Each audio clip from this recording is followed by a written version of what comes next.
From the Opepco Studios in Oklahoma City, this is an OU Update with Jason Kersey. I'm Jenny Carlson. Jason, it sounds like the Sooners offense might head to Orlando fairly healthy. Word coming that Trevor Knight is back practicing. What's the likelihood, let's start with him, that he might play in that bowl game? I think he is going to play, is what it sounds like. He's going to play and he's going to start. I don't see any reason why he wouldn't. The passing game has really suffered without him in there, and a lot of people were critical of the way he played and the way he threw the ball, and I think rightfully so. But at the same time, was much more successful in that aspect of the game than Cody Thomas, and so I see no reason why he wouldn't start. Well, now we've talked a lot about his injury because this is a thing that has ended some careers before because it's just such a scary thing. But it sounds like he's been eased back into this, and obviously they're not going to take any chances, right?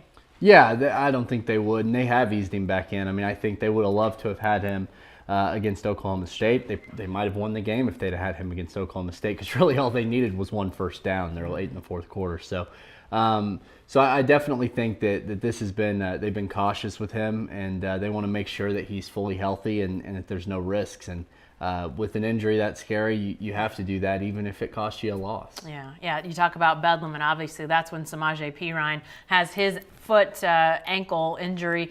What's his status at this point? He had a pretty severe ankle sprain, but it's another deal that sounds like he should be healthy by the time the bowl game comes around.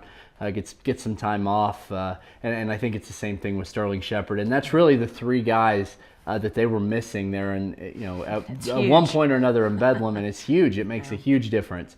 Really, ever since Sterling Shepard went out against Iowa State, the passing game has not been the same, and that's for a variety of reasons. But the main one being he's just so good, and they really needed him. Well, lastly, needing those guys against Clemson.